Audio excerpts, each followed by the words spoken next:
Bismillahirrahmanirrahim. Assalamualaikum warahmatullahi wabarakatuh.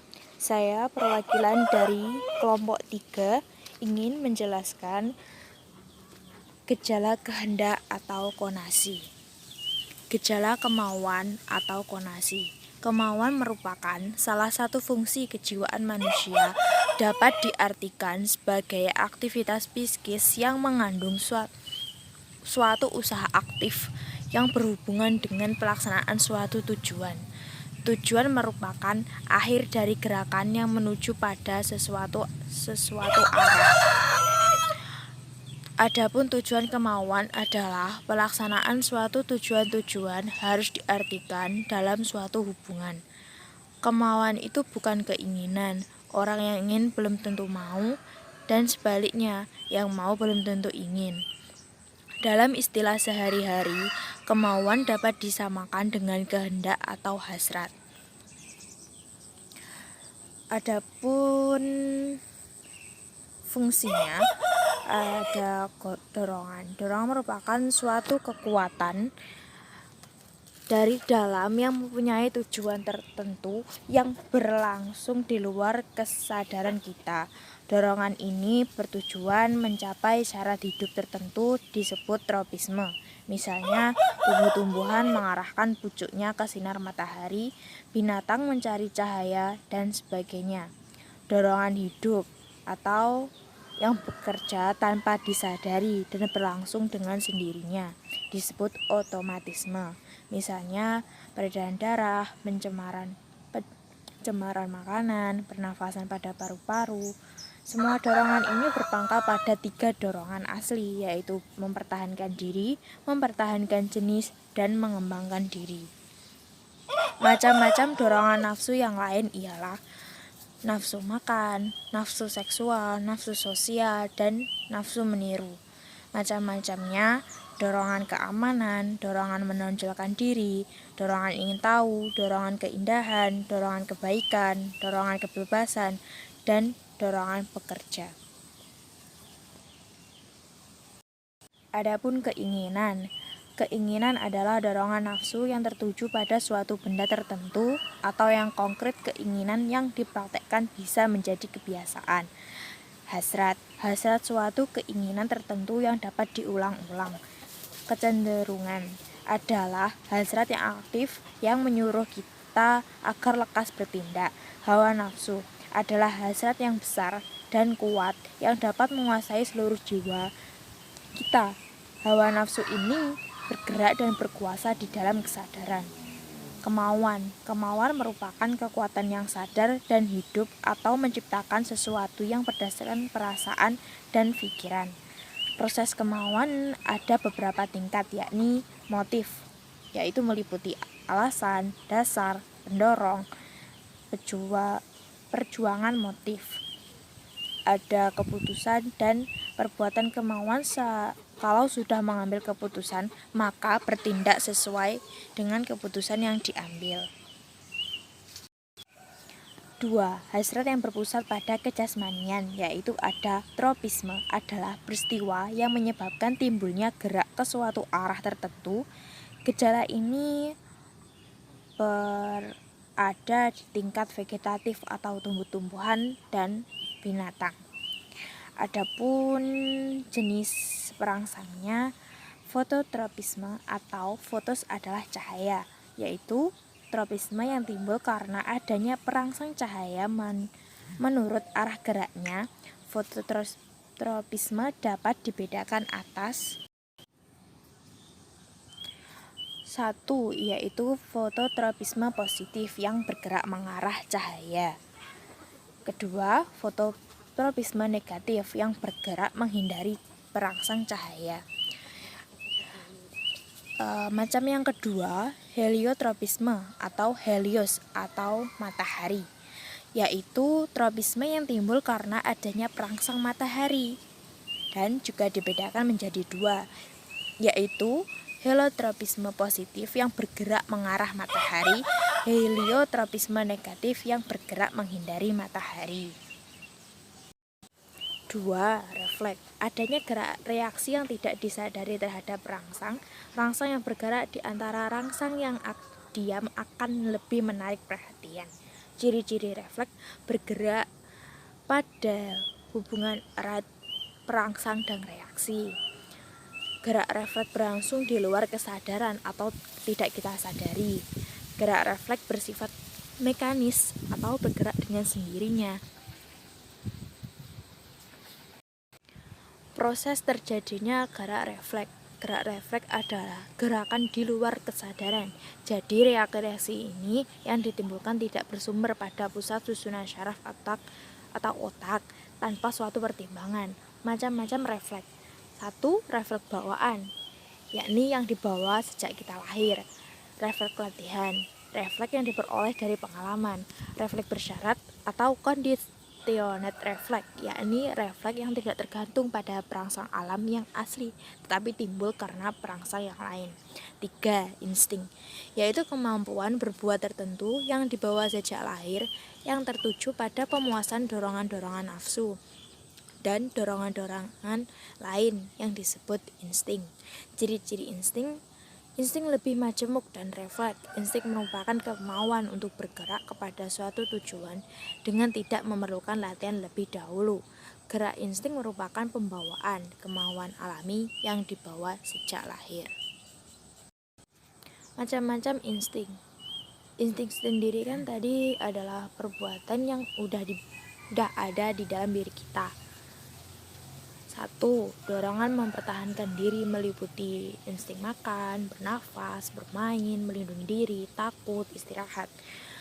Adapun dorongan insting mempertahankan jenis, insting seksual, membela diri, meminta tolong, sosial, melindungi, dan memelihara. Dorongan insting mengembangkan diri, meliputi insting belajar, insting menyelidiki, insting ingin tahu. Perbedaan insting pada hewan dan manusia. Insting pada hewan semata-mata hanya dikuasai oleh dorongan nafsu, maka fungsi dari peranan insting bagi hewan itu sangat penting. Jika manusia yang dikuasai insting semata-mata, yaitu mempunyai kesadaran, mempunyai daya pikir, mempunyai perasaan, bermacam-macam pertimbangan seperti itu, baik atau buruk, hina atau mulia, benar atau salah, luhur atau rendah. 4. Automatisme, gejala-gejala yang menimbulkan gerak-gerak terselenggara dengan sendirinya disebut automatisme, yaitu ada 2 jenisnya. Automatisme asli yang tidak digerakkan oleh gejala hasrat. Kedua, automatisme latihan, ialah gerakan-gerakan yang berjalan secara automatisme karena seringnya gerakan-gerakan itu diulang. 5. Kebiasaan, gerak perbuatan yang berjalan dengan lancar dan seolah-olah berjalan dengan sendirinya. 6. Nafsu, merupakan dorongan yang terdapat pada tiap-tiap manusia dan memberikan kekuatan bertindak untuk memenuhi kebutuhan hidup tertentu. Jadi ada 2 macam nafsu, yaitu nafsu individual atau perseorangan, nafsu sosial atau kemasyarakatan.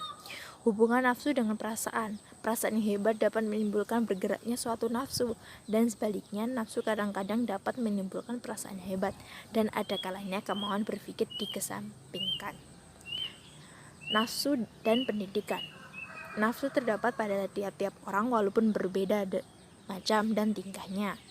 Kebiasaan ini baik atau positif dengan pengaruh positif pendidikan yang sudah tertanam dalam jiwa seseorang dapat mempengaruhi nafsu dan pertanyaan-pertanyaan nafsu. 7. Keinginan. Jika nafsu telah mempunyai arah tertentu dan tujuan tertentu, itu disebut dengan keinginan. 8. Kecenderungan. Keinginan ini yang sering muncul dan timbul disebut kecenderungan. Kecenderungan dibedakan menjadi beberapa golongan, yaitu kecenderungan vital atau hayat, kecenderungan perseorangan, kecenderungan sosial, dan kecenderungan abstrak. 9. Hawa nafsu. Kecenderungan atau keinginan yang sangat kuat dan mendesak dengan sedikit banyak mempengaruhi jiwa seseorang disebut hawa nafsu. 10. Kemauan. Gejala kemauan pada manusia. Kemauan adalah dorongan dari dalam yang lebih tinggi tingkatnya daripada insting, refleks, automatisme, kebiasaan, nafsu, keinginan, kecenderungan, dan hawa nafsu. Sekali lagi ditegaskan bahwa kemauan hanya terdapat pada manusia saja. Gejala kemauan sebagai pendorong timbulnya perbuatan kemauan didasarkan atas berbagai pertimbangan, baik pertimbangan akal, fikir yang menentukan benar salahnya perbuatan kemauan maupun pertimbangan perasaan yang menentukan baik buruknya harus tidak perbuatan kemauan. Kemauan yang bersumber pada dorongan menimbulkan aktivitas yang mengarah pada tercapainya tujuan, mempunyai proses yang bertingkat-tingkat. Dalam proses kemauan ini dipaparkan beberapa proses, yaitu proses menurut Meumann adanya motif saat mempertimbangkan motif-motif, saat memilih, memutuskan, melaksanakan keputusan kemauan. Proses kemauan menurut Narcis Ach, ia mengatakan bahwa semua kemauan memperlihatkan 4 saat penerimaan, saat objektif, aktual, subjektif. 3. Kebebasan kemauan, hal-hal yang mempengaruhi kemauan, keadaan fisik, keadaan materi, psikis, milieu, atau lingkungan, kata hati, kebebasan kemauan. Teori determin dapat diartikan menentukan. Teori ini berpendapat bahwa kebebasan kemauan tidak mungkin ada. Semua peristiwa di dunia berlaku menurut rumus-rumus yang telah ada. Manusia terbatas dalam menentukan kebebasan kemauan. Tentang pendidikan, teori indeterminisme, yaitu pendapatnya manusia tidak hidup berdasarkan hukum-hukum kualitas sebab atau akibat, tetapi bebas dari kemauannya. Aliran ini mengakui juga adanya pengaruh hukum sebab akibat dalam perbuatan manusia, tetapi bagaimanapun juga manusia bebas merdeka dalam mengambil keputusan kemauan, kebebasan kemauan dan batas-batasnya. Ilmu jiwa baru mengakui adanya kebebasan kekuatan manusia kemauan. Namun demikian, kekuatan kemauan manusia tetap ada batasnya. Kemauan manusia itu tidak dapat mengubah sifat-sifat tubuhnya. Di samping itu masih ada batas di luar manusia itu sendiri. Kemauan mempunyai peranan yang penting. Demikianlah pepatah mengatakan, where there is will, there is way. Artinya, di mana ada kemauan tentu ada jalan. Sejauh-jauh usaha manusia dilakukan, manusia tidak mampu memastikan berhasil atau tidaknya tujuan yang dicapai. 3. Hasrat yang berpusat pada psikologi atau perbuatan pada kemauan. Kemauan adalah dorongan kehendak yang terarah pada tujuan-tujuan hidup tertentu dan dikendalikan oleh pertimbangan akal budi. Ciri-cirinya kemauan mendorong dari dalam, yang berhubungan erat dengan satu tujuan. Seperti itu. Bisa dibaca dalam PPT kami ini ya, lebih lengkapnya. 3. Motif perkembangan dan macam-macamnya. Itu ada motif, adalah sesuatu yang orang pikirkan dan inginkan yang menyebabkan sesuatu. Jadi ada perbuatan organisme itu dapat dibedakan menjadi refleksi dan perbuatan yang disadari. Refleksi perbuatan yang terjadi tanpa disadari oleh individu yang bersangkutan. Jika perbuatan yang disadari itu perbuatan organisme atas dasar adanya motif dari individu yang bersangkutan. Perkembangan motif ini berhubungan dengan masalah kematangan, maturation, latihan, dan proses belajar. Macam-macam motif. Menurut Woodward dan Marquis, motif dibedakan menjadi motif yang berhubungan dengan bentuk kejasmanian, motif darurat, dan motif objektif. Macam-macam motif pada beberapa kemungkinan responnya yang dapat diambil, yaitu pemilihan atau penolakan, kompromi, meragukan, atau bimbang. Jika individu diharuskan mengadakan pemilihan atau penolakan di antara dua objek atau hal yang buruk, maka timbul kebimbangan dan keraguan pada individu. Rasa ingin mengambil atau melepaskan sesuatu, kebingungan terjadi karena masing-masing objek mempunyai nilai yang positif ataupun yang negatif. Keduanya mempunyai segi yang menguntungkan atau merugikan. Sekian dan terima kasih. Jika kurang lebihnya saya mohon maaf. Wassalamualaikum warahmatullahi wabarakatuh.